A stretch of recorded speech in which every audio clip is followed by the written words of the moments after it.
हम हमेशा जो देखते हैं वो बाहर गए हुए स्टूडेंट्स की सक्सेस स्टोरीज ही देखते हैं, तो हम तक जो चीजें पहुंचती हैं वो सिर्फ और सिर्फ सक्सेस स्टोरीज ही पहुंचती हैं। लेकिन उन लोगों का क्या जो लोग वहां पर जाते हैं और उन्हें जॉब नहीं मिलती। I'm unemployed. I don't have a job here. Indians have become one of the largest group of immigrants. I'm sitting and crying in someone else's house. I hope to stay there and I hope to make a life for myself there. Literally, I was homeless. So I decided to pack my stuff and move to India. जो loan के चक्कर में अटक जाते हैं, education loan के चक्कर में अटक जाते हैं और ऊपर से उन्हें वापस भी आना पड़ता है, और फिर वो तो खुद बताएंगे नहीं कि अरे मैं तो सोचा था कि 3-4 साल में नौकरी करूंगा, पैसे कमा लूंगा और फिर वापस आ जाऊंगा, लेकिन मुझे जॉब ही नहीं मिला। आप कभी भी दिल्ली में जाओगे तो वहाँ पे रेलवे म्यूजियम जरूर जाना। Railway museum is maintain by the government. तो उन्होंने कहा था कि यस, ब्रिटिशों ने पहले रेल बांधी थी, हमसे ही सारा आयरन और मेटल लेके रेल बनवाई थी, लेकिन जो सेकेंड वर्ल्ड वॉर हुआ था उसमें उन्हें गन्स के लिए स्टील चाहिए था।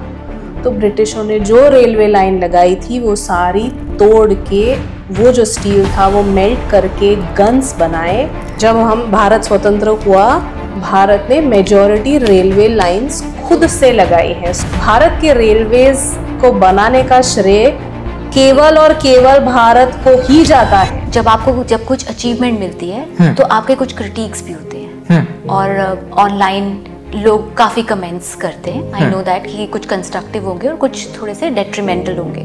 How do you deal both of it? Story हमारी है, स्ट्रगल हमारा है, जो भी उसका डेबिट क्रेडिट है वो भी हमारा है। तो उसके बारे में लोगों को जो भी कहना है वो कहने के लिए फ्री है। उन्हें कहना चाहिए या नहीं कहना चाहिए उसके बारे में मैं कुछ कमेंट नहीं कर सकता, वो उनका फ्रीडम ऑफ स्पीच है। उससे मुझे अफेक्ट होना है या नहीं अफेक्ट होना है वो मेरा कंट्रोल है। Welcome to LPU Talks, a space that ignites and inspires. At LPU Talks, we just don't host conversation, we host the change makers. This episode is very special today because we have the content creators who have redefined the content with purpose. They are the ones who have converted the daily issues into a meaningful viral knowledge. And let me remind you that they have not started the journey in a studio.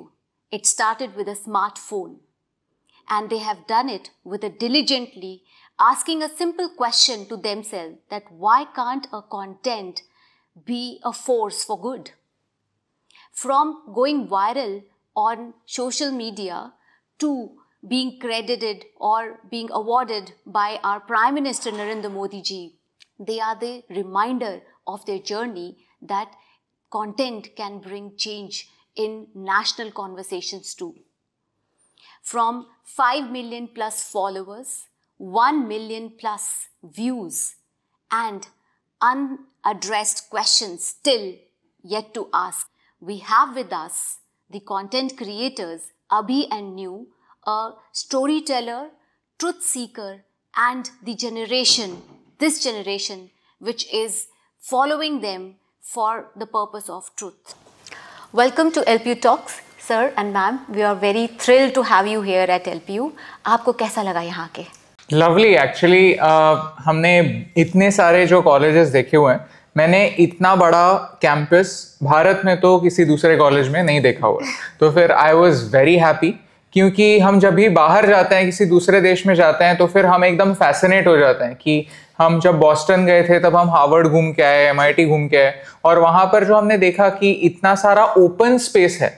तो अभी unfortunately मैं आपके classroom में जाके कैसे पढ़ाया जाता है ये तो नहीं मैं एक्सपीरियंस करवाया, लेकिन जो ओपन स्पेस होता है वो वहां पर जाकर ही मुझे ऐसा लगा कि अभी मुझे भी पढ़ना है। तो I am missing my college days right now. Really that is so a good feedback from your side.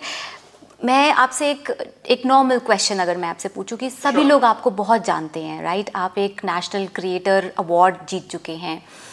आप एज अ न्यू आप एज अ पर्सन कैसे हैं? मतलब अगर मैं न्यू से पूछूं कि अभी कैसा है या अभी से पूछूं न्यू कैसे, तो आप अपने आप को कैसे पर्सनालिटी ट्रेड के हिसाब से कैसे डिफाइन करोगे? अभी के बारे में बात करूँ तो then he is someone who has impeccable work ethic, मतलब इट्स वेरी इंस्पायरिंग कि अगर उसने ठान ली कि मैं ये करूँगा और मैं अच्छा करूँगा तो बस मतलब you can take it at face value. So impeccable work ethic कि अगर डिसाइड किया है कि मैं इतने समय में ये करके दूंगा तो he will do it. And I find that very inspiring क्योंकि कई बार हम देखते हैं कि बहुत लोग ऐसे ढीले पड़ जाते हैं, दे विल स्लैक ऑफ, अभी टीम बन गई है तो फिर छोड़ दो, इतना मेहनत लेने की ज़रूरत नहीं है. But then for him it's like कि नहीं, यू नो, जितना एफर्ट वो फर्स्ट वीडियो के लिए ले रहा था उससे ज़्यादा एफर्ट अभी के वीडियोस के लिए. That's really really nice. I think कि ये एक ट्रेड होना मैम आज के टाइम पे एक बहुत बड़ी चीज़ है, क्योंकि मैं देखती हूँ आज की जनरेशन में पेशेंस और वो डेडिकेशन मिसिंग है, जो कि आज के टाइम पे बहुत ज़रूरी है. और आप क्या कहेंगे मैम के बारे में? सबसे पहले तो थैंक यू, आपने मेरी वाइफ से मेरी इतनी अच्छी तारीफ करवाई. न्यू के बारे में बोला जाए तो फिर अभी वो पॉडकास्ट में वगैरह एकदम ऐसी सॉफ्ट लगती है, लेकिन कल ही हमारी बात हो रही थी कि आई आस्क्ड हर कि how would you want to describe yourself. तो फिर उसने कहा that I want to be fierce and I feel that that's what she is. यानी जब भी, और वो जो फियर्सनेस है वो फियर्सनेस हर चीज में दिखता है. इन अ वे अगर कोई टॉपिक है जो मुझे लग रहा है कि अरे ये लोग देखेंगे नहीं देखेंगे, बहुत ज़्यादा टेक्निकल हो रहा है, बट अगर वो उसके बारे में फील करती है कि नहीं मुझे बनाना है, तो फिर वीडियो का उससे फर्क नहीं पड़ता कि 1 मिलियन लोग देख रहे हैं, 1 लाख लोग देख रहे हैं, या 10,000 लोग देख रहे हैं, या 1000 लोग देख रहे हैं. बट अगर वो टॉपिक इंपॉर्टेंट है तो फिर वो उस पर उतने ही फियर्सली काम करेगी. अगर वो वीडियो अच्छा चलता है तो वेल एंड गुड, अच्छा नहीं चलता तो उसको बुरा भी उतना ही लगता है. But she is fierce on every level. Like she is fierce when she is successful, she is fierce when she is unsuccessful as well. तो that is something that keeps us going as well. कि फिर ऐसे वो स्टेलनेस नहीं आता, ऐसे life में boring नहीं लगता, ऐसे लगता है कि whatever we are doing it is for something good. Absolutely. I think that कि ये अप्स एंड डाउन्स आने बहुत ज़रूरी हैं लाइफ के, क्योंकि you tend to learn from your mistakes as well. But I think that कि आपकी डिस्क्रिप्शन से मुझे लगता है कि ma'am is very intuitive and she understands कि क्या वर्केबल है और क्या नहीं है, जो आज के टाइम पे भी बहुत ज़रूरी है. So I think that you are a power couple, जो कि एक अच्छे से कंटेंट क्रिएशन के लिए एक काफ़ी मायने रखती है चीज़ें. बाकी इस पॉडकास्ट से अगर आप कुछ याद रखो या ना रखो, ये चीज हमेशा याद रखो कि always listen to the women in your life, whether that is your mother, that is your wife, that is your sister, that is your daughter. Always listen to the women in your life, क्योंकि हम मर्द जो होते हैं वो बहुत बार ऐसे हमें पता नहीं होता, लेकिन हम ऐसे इमोशनल ज्यादा होते हैं, तो फिर हम भावनाओं में बह जाते हैं और कभी कभी ओवर कमिट करते हैं. बट जो विमेन इन आवर लाइफ होती है वो हमें ग्राउंडेड रखती हैं, वो हमें बोलती है ज्यादा ऊपर मत उड़, नीचे आ जा, रियलिटी समझ, और फिर वो बैलेंस की वजह से ही हम आगे बढ़ सकते हैं. That's very nice. I think मुझे अदर वे लगता था कि females are more emotional rather than a male, but then आपकी बात से मुझे लगता है कि शायद वो एक बैलेंसर है जो कि आपको बैलेंस करके रखती है. I'll start with सर, जैसे आप लोगों ने कंटेंट क्रिएशन कहीं से स्टार्ट किया होगा, कभी थॉट आया होगा कि चलो अब ये शुरू करते हैं. वो जो एक चेंज था जब आपने ये डिसीजन लिया होगा, ये लीप होगा आपकी लाइफ का, वो लेने में कितनी दिक्कत आई होगी? क्योंकि हम लोग अपने ड्रीम्स को लेके काफ़ी we try to sabotage our dreams, नहीं अभी तो ये काम चल रहा है, राइट? तो ये जब जर्नी स्टार्ट की आपने, ये कैसे स्टार्ट की, और इस जर्नी को आपने आगे तक जैसे लेके आए हो, what was your experience and how you will take it now? अगर आज बैठ के आप दोनों सोचते होगे कि कैसे स्टार्ट किया, तो कैसे होगा आपका ये, मतलब कैसे एक्सप्लेन? एक तो मैंने एक लाइन पढ़ी थी कि each overnight success takes a life time in the making. तो सक्सेस तो नहीं बोलूंगा, बट ओवरऑल जहां तक भी हम हैं, like I think we have been training towards this since we were born. In the sense अगर हम दोनों के एग्जाम्पल ले ले तो न्यू ये कहानी हमेशा बताती है कि जब वो कुछ महीनों की थी, 6-7 महीने की थी, तभी उसकी मम्मी उसको बुक्स लाके देती थी जिसमें बहुत सारे पिक्चर्स होते थे, और उसमें एक ऐसे वोल्केनो का अगर पिक्चर होता था और अगर वो उसके सामने उल्टा रख दिया तो फिर वो उसको सीधा कर देती थी. तो फिर उसको वो धीरे धीरे बुक्स से प्यार होने लगा, पढ़ाई से प्यार होने लगा. तो वो बचपन से ही उसका स्टार्ट हो गया था. मेरे बारे में बात करें तो फिर मैं बचपन से ही, मेरी मम्मी मुझे फोर्स करती थी कि एक्स्ट्रा करिकुलर एक्टिविटीज़ में पार्टिसिपेट करो। पढ़ाई भी इम्पॉर्टेंट है और ये भी इम्पॉर्टेंट है, क्योंकि हर एक का जो ग्रोथ होता है वो ओवरऑल ग्रोथ होता है। तभी तो पता नहीं था कि ये यूट्यूब एक करियर हो सकता है, बट ओवरऑल ये सारी जो चीज़ें हैं ये बचपन से ही हमारी लाइफ में होती गई और हर चीज़ का हम क्रेडिट नहीं ले सकते। कुछ चीज़ें हुई just because we were lucky, we were born in this family, we were born in the city that we were born इन।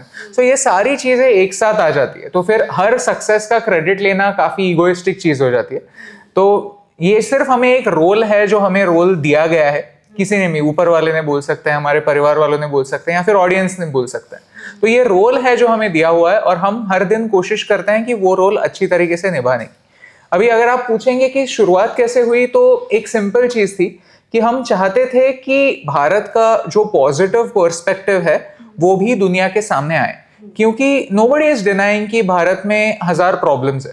अगर हम आंखें खोलेंगे और आसपास देखेंगे तो हमें प्रॉब्लम्स ही प्रॉब्लम्स दिखते हैं, लेकिन फिर भी हर साल ऐसे बहुत सारे लोग होते हैं जिन्हें पद्मश्री अवार्ड मिलता है, क्योंकि वो सोशल वर्क करते हैं किसी भी फील्ड में, चाहे वो एजुकेशन हो जाए, एनवायरनमेंट हो जाए, वहां पे उनके दम पर 1% बेहतर भारत को बनाने की कोशिश करते हैं। वो असली हीरोज हैं। लेकिन हमने ये ऑब्जर्व किया कि जब भी स्कूल में ये टॉपिक हमेशा आता है कि योर फेवरेट आइडल ऐसे या योर हीरो, तो बच्चों को पता नहीं होता कि लिखे क्या। तो कोई क्रिकेटर की स्टोरी सुना देता है, कोई अपने मम्मी पापा को बोल देता है, बट वैसा नहीं है। भारत 100 करोड़ से ज्यादा आबादी का देश है। इसका मतलब ये है कि हमारे पास इतने सारे एग्जाम्पल्स होने चाहिए, हर गली में, हर नुक्कड़ में एक हीरो होना चाहिए, बट उनकी कहानी कोई सुना ही नहीं रहा। तो अगर उन्हें एनकरेजमेंट नहीं मिलेगा तो फिर अगली जनरेशन को ऐसा क्यों लगेगा कि मैं यहाँ पर रुकूं, यहाँ पर कुछ करूं, कोई प्रॉब्लम भी सॉल्व हो सकता है। क्योंकि इन एग्जाम्पल्स के थ्रू हम समझते हैं कि क्या पॉसिबल है और क्या पॉसिबल नहीं। अगर सब लोग ही ऐसे समझने लगे कि कुछ चेंज करना पॉसिबल है ही नहीं, तो फिर अगली जनरेशन के लिए एक ही ऑप्शन बचता है कि जितनी जल्दी हो सको देश से बाहर निकलो। एंड बेसिकली लाइक प्रॉब्लम यही होता है कि बचपन से हमें सिर्फ यही कहते हैं, और आजकल ऑडियंस भी यही बोलती है कि भारत के बारे में कोई अच्छी न्यूज़ आए तो फिर अच्छी न्यूज़ इसका क्या फ़ायदा, लेकिन इतनी गरीबी है।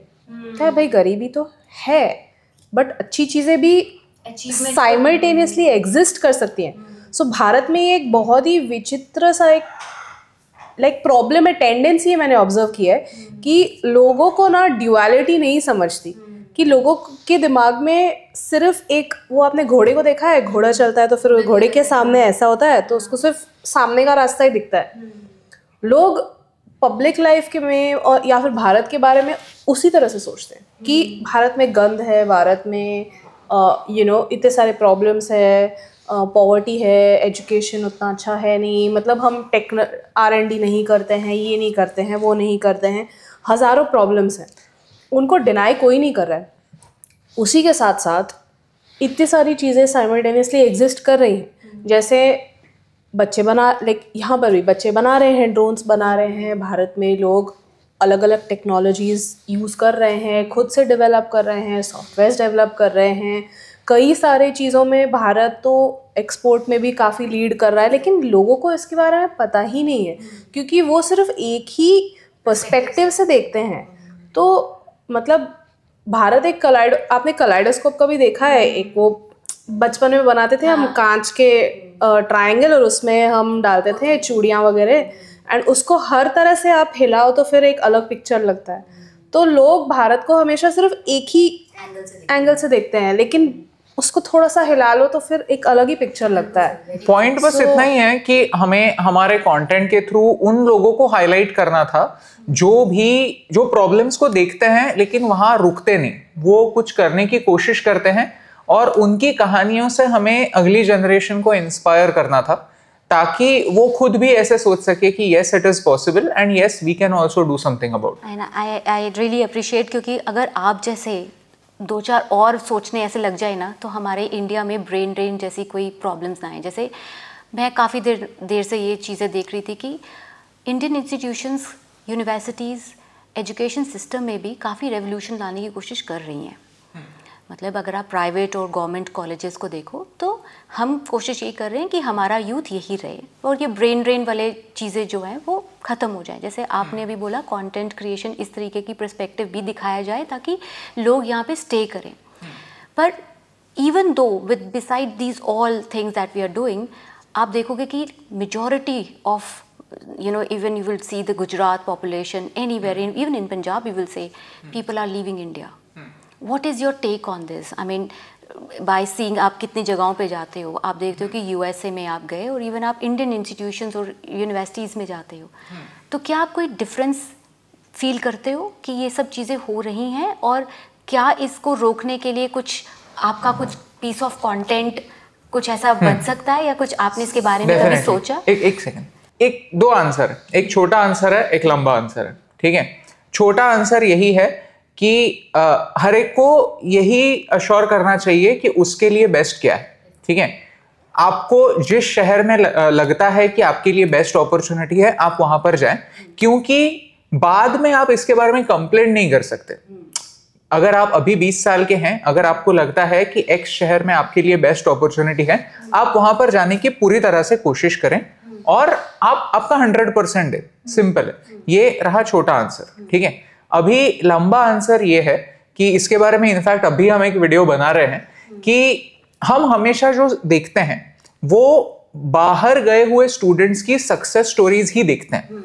इन द सेंस हमें उनकी ही कहानियां हम तक पहुंचती हैं जो 80s के दशक में बाहर गए, वहां पर उन्हें अच्छी जॉब मिली, उन्होंने अच्छा अपना लाइफ बनाया and that is great for them, ठीक है। They must be talented and they must be lucky as well.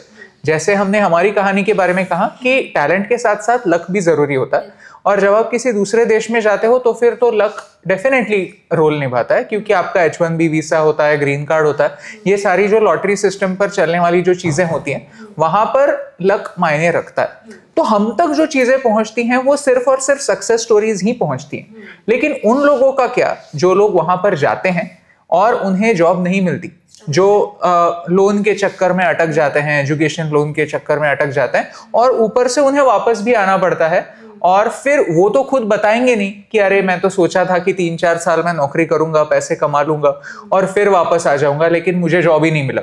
ऐसा टेस्टिमोनियल भी कोई लेगा नहीं। कौन देगा ये कोई बताता नहीं है। तो अगर हमें एक ही साइड का, एक ही रोजी पर्सपेक्टिव ही अगर देखने मिलेगा तो हमें भी ऐसा लगेगा कि कितना आसान है। सिंपल बात यह है कि आसान कुछ भी नहीं होता। You have to choose your hard. Life over here is also hard, life over there is also hard.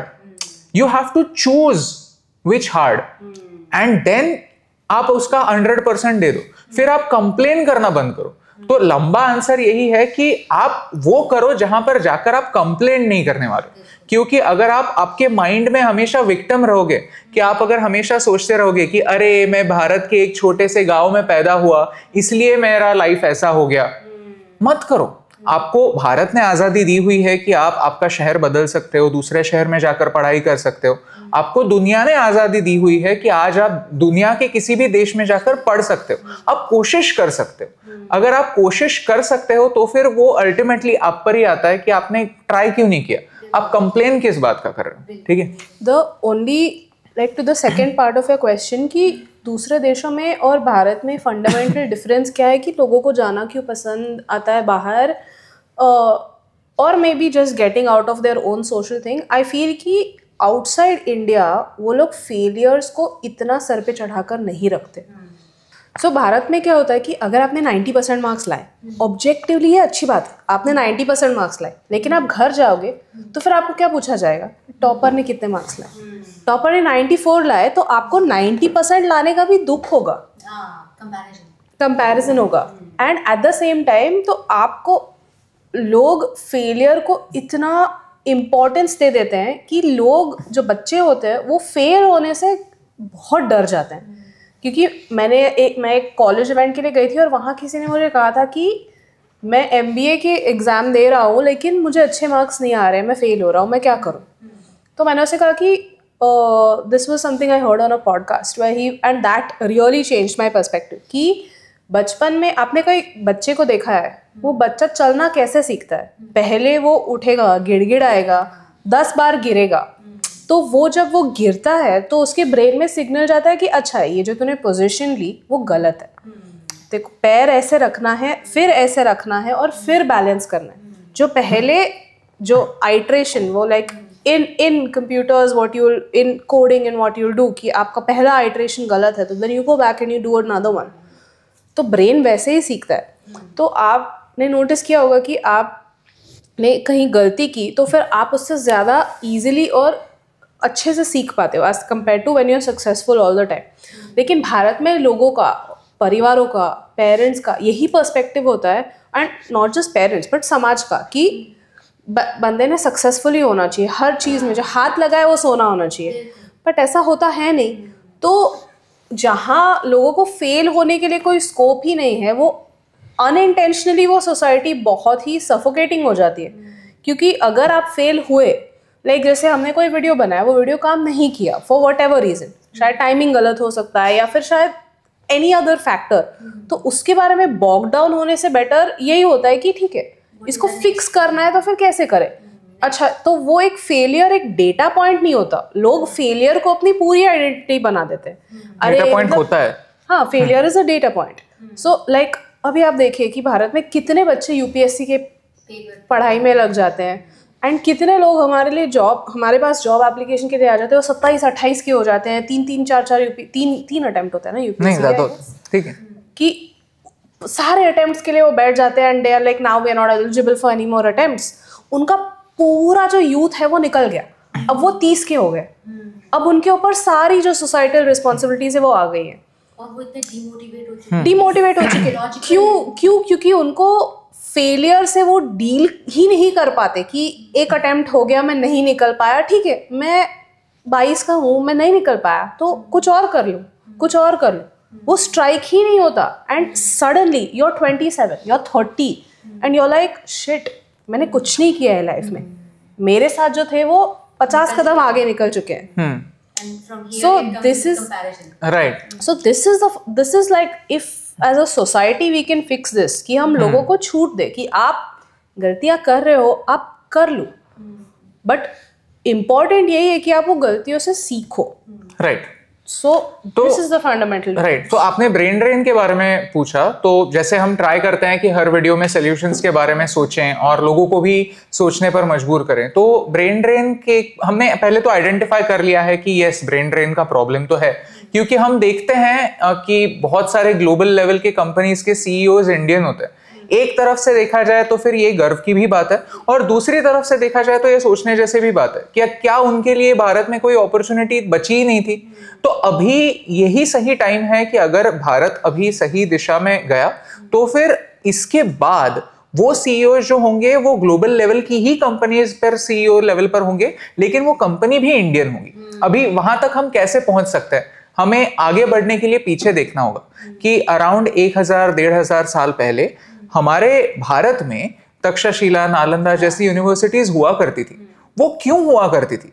क्योंकि उस समय के जो राजा थे वो यूनिवर्सिटीज में इन्वेस्ट करते थे, तो हमें इन रिटर्न स्कॉलर्स मिलते थे।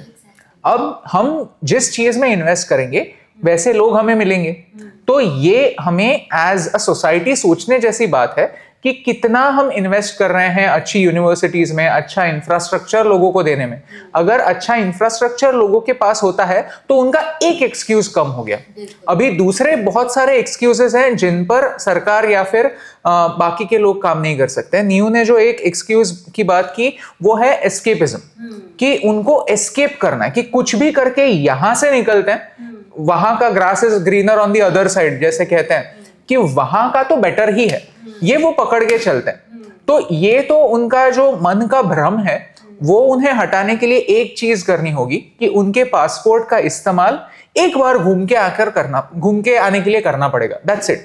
आप वहां पर पहली ही बार जा रहे हो, 50-60 लाख रुपए इन्वेस्ट कर रहे हो और वहां पे इन अ वे शादी यूनिवर्सिटी से, ये तो सही नहीं है। आप शादी करने से भी पहले एक बार मिलके आते हो, समझते हो कि क्या कंपैटिबिलिटी है।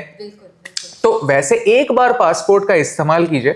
जिस भी देश में आपको जाकर सीखना है, एक बार समझ लीजिए कि क्या आप उसके कल्चर से मैच करते हो, क्योंकि भारत में कैसे होता है कि हमारा जो एक न्यूक्लियर फैमिली नहीं होता, हमारा एक जॉइंट फैमिली जैसे स्ट्रक्चर होता है, और जॉइंट भी अगर ना हो फिर भी हम मम्मी पापा के साथ रहते हैं। वहां पर कल्चर ऐसा है कि 18 के आप हो गए तो फिर अलग रहना स्टार्ट करो, तो फिर वो उनके लिए काफी कॉमन है, हमारे लिए वो काफी ऑड है। तो वो वैसे जोन में पले बड़े बच्चे हैं, तो उनके लिए ये काफी ओके होता है कि मैं मेरे कपड़ों की इस्त्री मैं खुद करूंगा, मेरे लिए कुकिंग मैं खुद करूंगा।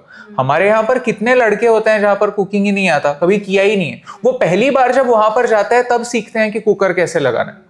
तो ये जो सारे कॉम्प्रोमाइजेस है, क्या इसके बारे में हम सोचते हैं?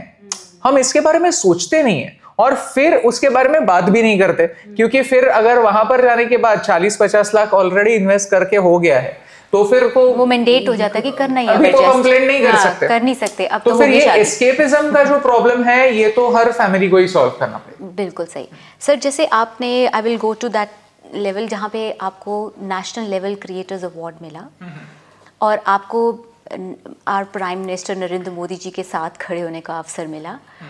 मैं आपसे जानना चाहूँगी आप दोनों का एक्सपीरियंस वहाँ पे, और साथ ही साथ जब कुछ अचीवमेंट मिलती है तो आपके कुछ क्रिटिक्स भी होते हैं, और ऑनलाइन लोग काफ़ी कमेंट्स करते हैं। आई नो दैट कि कुछ कंस्ट्रक्टिव होंगे और कुछ थोड़े से डेट्रीमेंटल होंगे। How do you deal both of you? सबसे पहले तो क्रिटिक्स की बात कर लेते हैं, क्योंकि वो काफ़ी आसान आंसर है। स्टोरी हमारी है, स्ट्रगल हमारा है, जो भी उसका डेबिट क्रेडिट है वो भी हमारा है, तो उसके बारे में लोगों को जो भी कहना है वो कहने के लिए फ्री है। उन्हें कहना चाहिए या नहीं कहना चाहिए उसके बारे में मैं कुछ कमेंट नहीं कर सकता, वो उनका फ्रीडम ऑफ स्पीच है। उससे मुझे अफेक्ट होना है या नहीं अफेक्ट होना है वो मेरा कंट्रोल है। आप मुझे ये नहीं बता सकते कि इसके बारे में बुरा फील करो या इसको रिएक्ट करो, इसको कमेंट करो। आई थिंक कि I have to move on to the next goal, कि अभी जो नेक्स्ट वीडियो है उस पर बात करेंगे, अभी और जो कंस्ट्रक्टिव चीजें करने हैं उस पर बात करेंगे। क्योंकि हमारा एक सिंपल बिलीफ है जो बचपन से, पता नहीं कि दोनों अलग परिवार में पले बड़े, लेकिन फिर भी ये दोनों के परिवार में ऐसे सीख कर हो गया है कि एक जो अवार्ड होता है उसका जो शेल्फ लाइफ होता है वो 1 दिन का होता है, उसके बाद वो अवार्ड गया, इट्स इन द पास्ट। जैसे मैं ये मानता हूं कि हमारी जो बॉडी होती है वो बॉडी का हर पुर्जा जो होता है वो रिसाइकल होता है।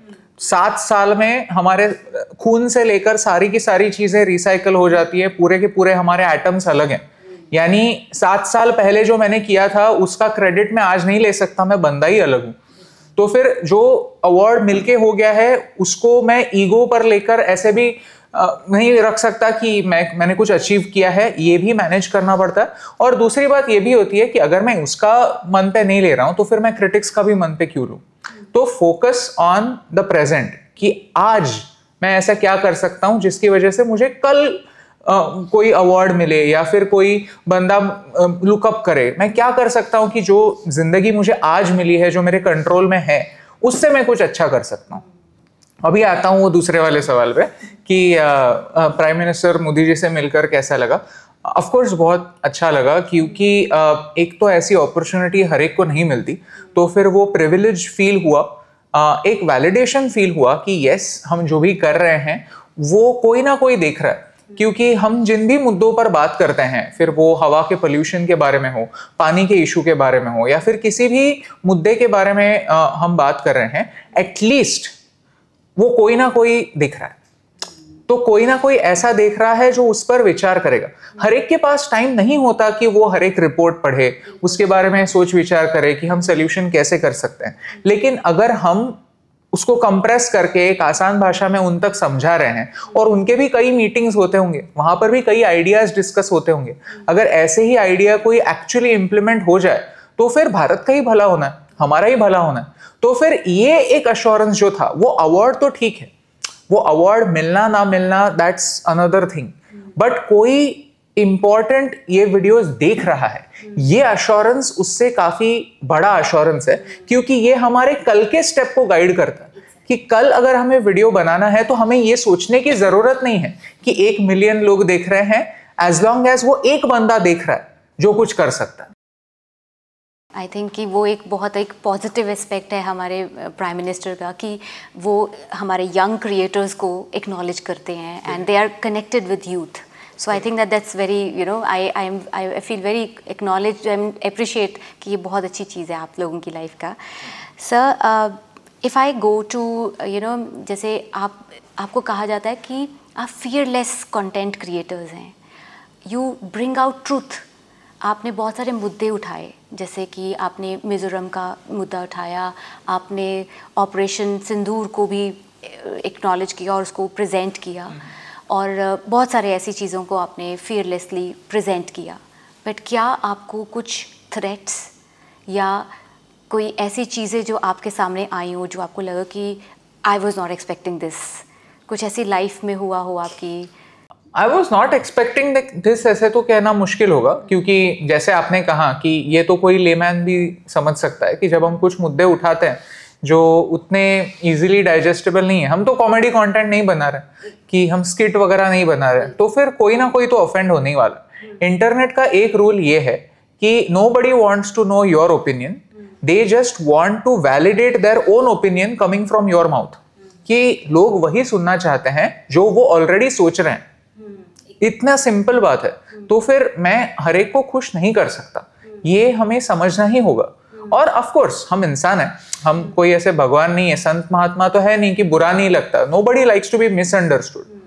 तो if we are misunderstood, if we are saying something from one point of view, then we feel कि अरे मैं कह रहा हूँ, आप पूरा वीडियो देखो, ऐसे लगता है. ऐसे नहीं कह सकते कि बुरा नहीं लगता, but overall as I said that she is fierce. जब भी हम डिसाइड कर लेते हैं कि यस एक चीज के ऊपर वीडियो बनाना है, तो फिर हमारे कंट्रोल में यही होता है कि हम हमारे मुद्दे कितनी अच्छी तरह से एक्सप्लेन कर सकते हैं, and then the rest is in the audience's hand.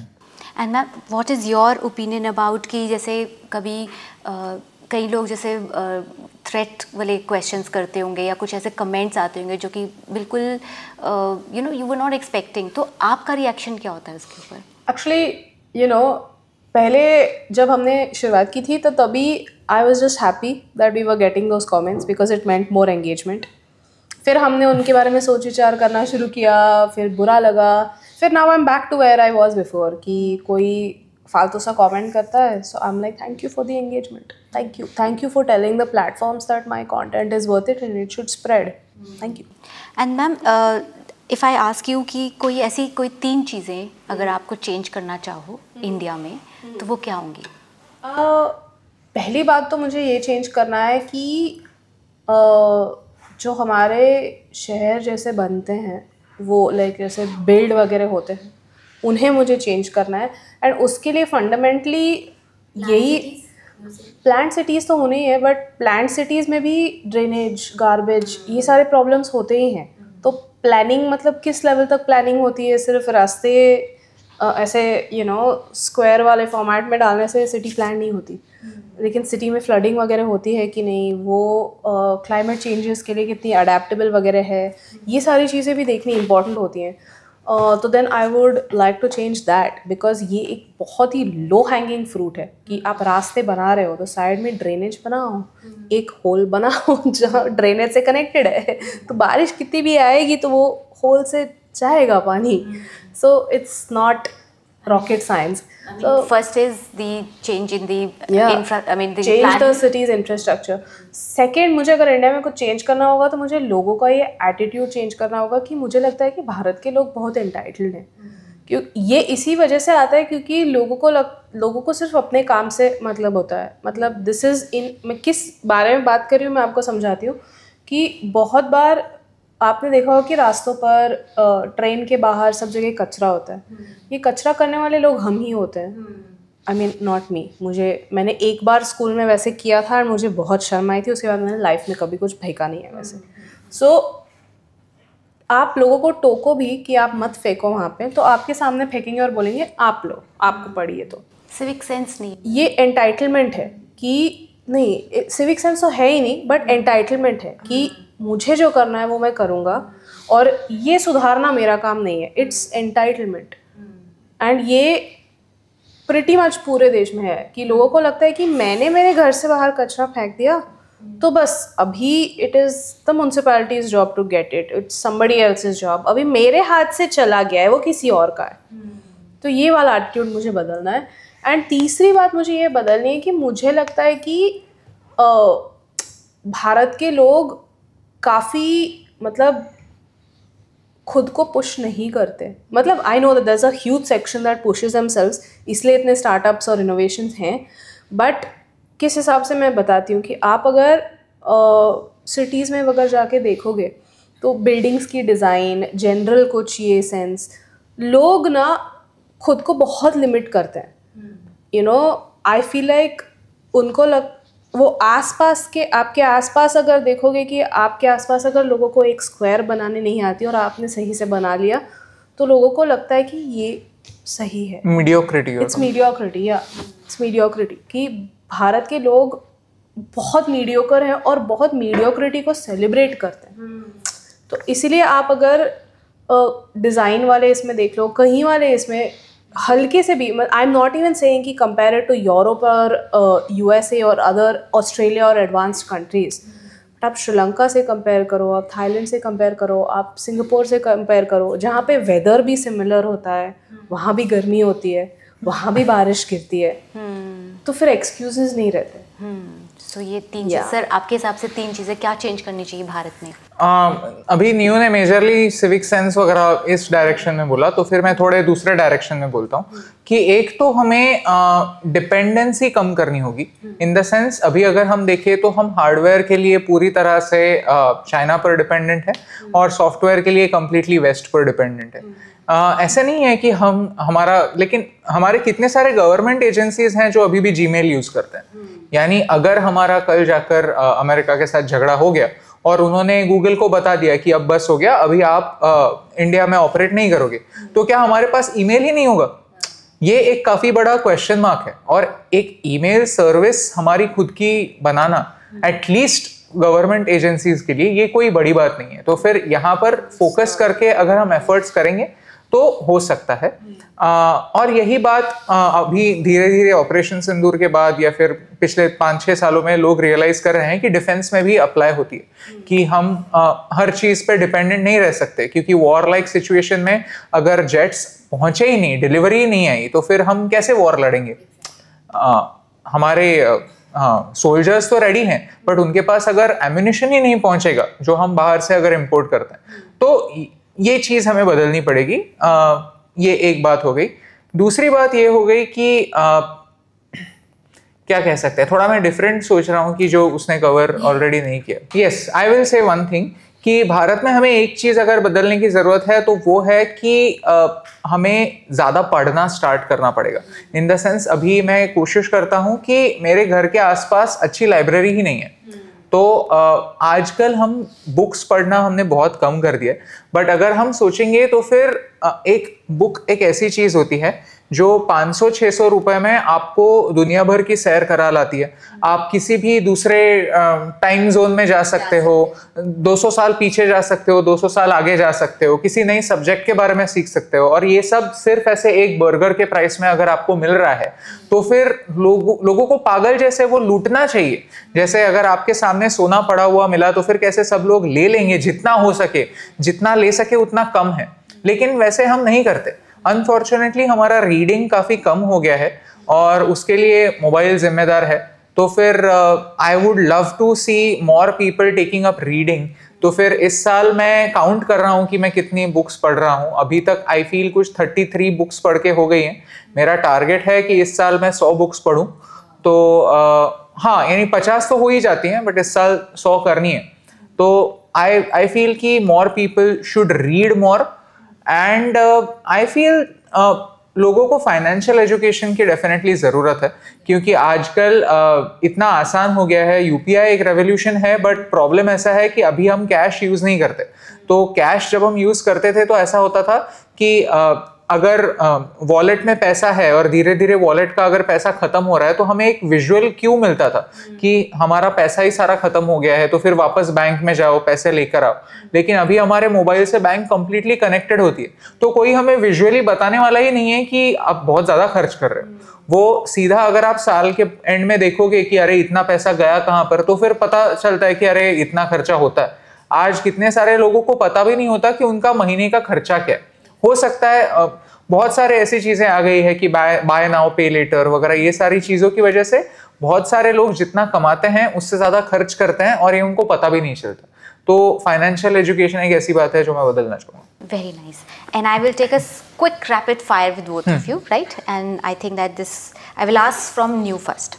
New, tell me, solo reading or deep conversation? Only one thing that you will choose.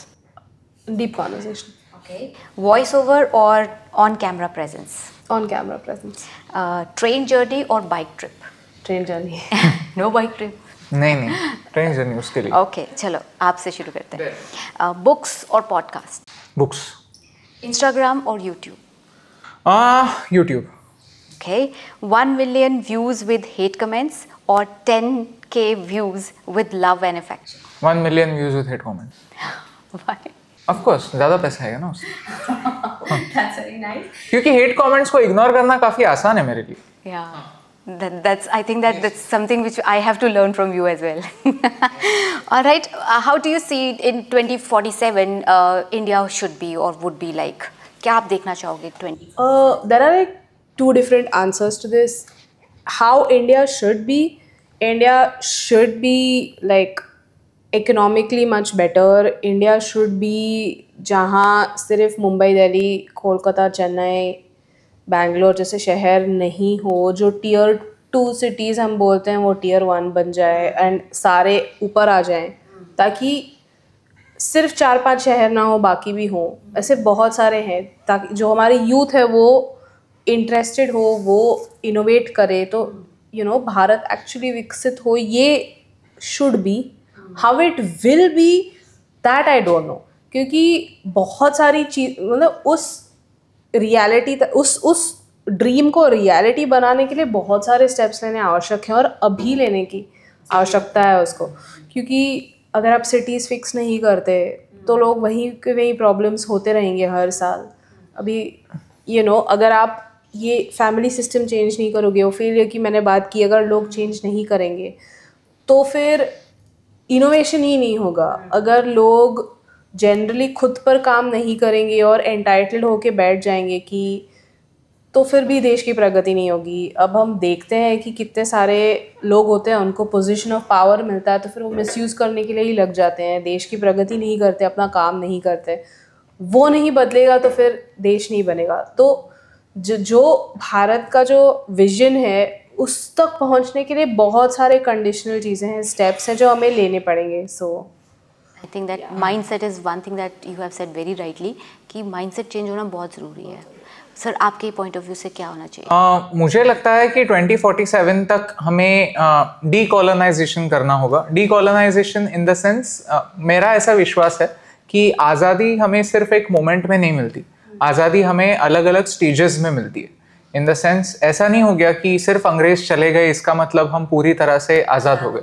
हमारी मेंटली हम अभी भी स्लेव्स ही हैं, और जो हमने सारे प्रॉब्लम्स इस पॉडकास्ट में डिस्कस किए उनमें से कई सारे प्रॉब्लम्स इस मेंटल स्लेवरी की वजह से आते हैं कि हमें लगता ही नहीं है कि भारत में कुछ अच्छा हो सकता है, कि भारत के शहर भी अच्छे दिख सकते हैं, तो क्यों मेहनत लें, तो फेंक देते हैं कचरा। यहाँ से लेकर जो हम बड़े लेवल का करप्शन देखते हैं, हमने ये मानो एक्सेप्ट ही कर लिया है कि भारत में कुछ नहीं बदल सकता। ये कहाँ से आता है? ये उसी स्लेव माइंडसेट से ही आता है। या फिर जो हमने दूसरा प्रॉब्लम डिस्कस किया कि हमारे पास टेक्नोलॉजिकल इंडिपेंडेंस नहीं है। अगर कोई आती भी है कंपनी तो क्या इंडियंस उसे एक्सेप्ट करेंगे, या फिर हम यही पकड़ के चलेंगे कि जो मेड इन इटली है या मेड इन इटली वाली ही बैग अच्छी होती है, मेड इन इंडिया बैग अच्छी हो ही नहीं सकती, हो ही नहीं सकती, ये मानना गलत है। मेड इन इटली बैग भी अच्छी हो सकती है, मेड इन इंडिया बैग भी अच्छी हो सकती है, ये समझना होगा। तो ये तभी हो सकता है जब हम ये डीकोलोनाइजेशन की जो प्रोसेस है, जो हमारे मेंटल शैकल्स हैं, उनसे हम आज़ाद हो जाएं। हम ये एक्सेप्ट करने लगे that yes, India is also one country that is progressing. जैसे हम इन बातों पर फोकस करते हैं कि भारत में क्या नहीं है, हम इन बातों पर भी फोकस करने लगे कि भारत में क्या है जो दूसरे किसी देश में नहीं है। मैं एक छोटा सा लास्ट एग्जांपल देता हूं कि मेरी दीदी आई थी लंदन से, और हम टियर 2 सिटी में थे, हम नासिक में थे, ठीक है। रात के 10 बज गए थे और अगले दिन मेरी नीस का बोर्ड्स के पेपर्स थे और उसका पैड टूट गया। तो मैंने लिटरली फोन से मंगा दिया और 10 मिनट में उसके हाथ में पैड था। मैंने मेरी दीदी को पूछा कि क्या लंदन में ये सुविधा है, उसने बोला नहीं है, 1 दिन में आता है, 10 मिनट में नहीं आता। तो ये दूसरे किसी भी देश में नहीं है, और ये जो टेक्नोलॉजी है ये हमने खुद ने बनाई हुई है। So there are many of these luxuries जिन्हें हम लग्जरी समझते नहीं हैं। ये हम तभी समझने लगेंगे जब हम इन मेंटल शैकल्स से निकल जाएंगे, हम उन्हें देखने लगेंगे और अप्रिशिएट करने लगेंगे। सो आई फील कि 2047 तक हम एक ऐसी जनरेशन तक पहुंच जाए जो ये दोनों चीजें समझ सकती हैं कि yes, India is not perfect, this is also a reality, but India is not as bad as people make it sound, that is also a reality. ये दोनों समझ में आ जाए। I'll piggyback on him and ask you a question. Bharat में जो railways हैं उसे बनाने का श्रेय किसे जाता है? ब्रिटिशर्स को। Let me correct you over there. This is why I will explain the decolonization that needs to happen. अगर आप कभी भी दिल्ली में जाओगे तो वहाँ पे रेलवे म्यूजियम ज़रूर जाना, क्योंकि वहाँ पे उन्होंने, railway museum is maintain by the government, तो उन्होंने कहा था कि यस, ब्रिटिशों ने पहले रेल बांधी थी, हमसे ही सारा आयरन और मेटल लेके रेल बनवाई थी, लेकिन जो सेकेंड वर्ल्ड वॉर हुआ था उसमें उन्हें गन्स के लिए स्टील चाहिए था। तो ब्रिटिशों ने जो रेलवे लाइन लगाई थी वो सारी तोड़ के, वो जो स्टील था वो मेल्ट करके गन्स बनाए। एंड जब हम भारत स्वतंत्र हुआ, भारत ने मेजॉरिटी रेलवे लाइंस खुद से लगाई हैं। सो भारत के रेलवेज को बनाने का श्रेय केवल और केवल भारत को ही जाता है। Nobody is aware. क्योंकि हमें इतना वो बम्बार्ड किया जाता है बचपन से। Even the Constitution अगर हम बात करें तो वो भी हम ये कहते हैं कि हम ब्रिटिशर से इंस्पायर्ड होकर कॉन्स्टिट्यूशन बनाए। So that is why we all say कि sometimes जो हमारे माइंडसेट्स हैं वो बेसिकली ब्रिटिशर्स की अडेप्टेशन से ही हैं। So ये चीज़ें, this is a fact that I was not aware of it. And the last question that I would like to ask you, message for youth from your side. My message is this only that I spoke, कि जब आप young होते हो तब आपके पास energy होती है, तो फिर आप उस एनर्जी का उपयोग करें, बहुत बार फेल करें, आइटरेट करें, नई नई चीज़ें सीखें एंड बेसिकली एक्सप्लोर करें बहुत, मतलब भारत के हर कोने को एक्सप्लोर करें। आपको जो हर एक चीज़ भारत की प्रॉब्लम है, उस हर चीज़ का जो सल्यूशन है वो एक बिज़नेस आइडिया है जो आप कर सकते हो। सो आपको वही सेम घिसी पिटी 10 प्रोफेशंस में जाने की कोई आवश्यकता नहीं है। मतलब आपको लगता है कि कचरा सल्यूशन है तो फिर आप कंपोस्टिंग ये कर सकते हो, आप बायोगैस जनरेशन, ये भी एक बिज़नेस है। इनफैक्ट ग्लोबली मैन्योर की शॉर्टेज थी तो फिर ग्लोबली कंपोस्ट का बहुत ज़्यादा डिमांड होता है।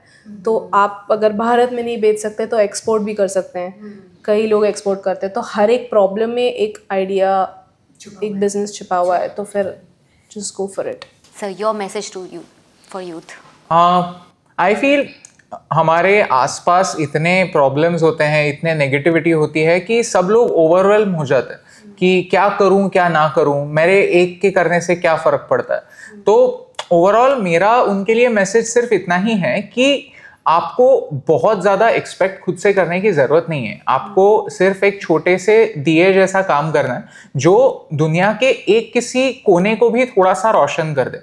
वो कोना कुछ भी हो सकता है। आप किसी एक फील्ड को चूज़ कीजिए, अगर कुछ और नहीं तो अगर आप थोड़ी बहुत एम्प्लॉयमेंट भी जनरेट कर सकते हैं तो फिर ये भी एक काफ़ी बड़ी चीज़ होती है, क्योंकि जिसके पास कल एक नौकरी नहीं थी, आपकी वजह से वो नौकरी है। इतना बेसिक सा काम तो हर कोई कर सकता है और इसमें सबका फायदा है। मेरा मैसेज यही होगा कि आप कुछ ऐसा काम करें जो पूरी दुनिया के लिए एक विन विन सिचुएशन क्रिएट करे, जिसमें आपकी जीत किसी और की हार पर डिपेंडेंट ना हो, कि आप अगर जीतें तो फिर सामने वाला भी जीते। जैसे अगर कोई एम्प्लॉयमेंट जनरेशन करता है तो फिर वो खुद भी पैसे कमाता है, दूसरा भी पैसे कमाता है, उससे कुछ अच्छा प्रोडक्ट बनता है, उससे कंज्यूमर भी पैसा कमाता है। तो ऐसा कुछ सोचें, ये माइंड से निकाल दें। जो हमने फेलियर की बात की उसमें भी यही होता है कि हम बचपन से यही सीखते आए हैं कि अगर तू फर्स्ट आया तो फिर मैं फर्स्ट नहीं आया, यानी मैं हार गया। बट लाइफ वैसे नहीं होती। लाइफ में ऐसे फर्स्ट सेकंड थर्ड ऐसे पता ही नहीं होता किसी को कि कौन है। अगर आप जिंदगी में खुश हैं तो इसका मतलब आप किसी दूसरे के हिस्से की खुशी छीन कर खुश नहीं है। ये अगर लोग समझ रहे हैं तो फिर शायद वो खुद की लाइफ भी अच्छी कर पाए और दुनिया को भी अच्छा कर पाए। Thank you so much sir, thank you Yes, so thank much you, ma'am, thank you so much बहुत for अच्छा having लगा us. मुझे आपसे बात करके। और मुझे लगता है कि आप बहुत ही पर्पसफुल कंटेंट बनाते Thank हैं you, और thank you so much. Fearlessly कर रहे हो इस काम को, और प्लीज करते रहिए। And I wish you all the very best and thank you from Lovely Fashion University. Thank you so much for having us.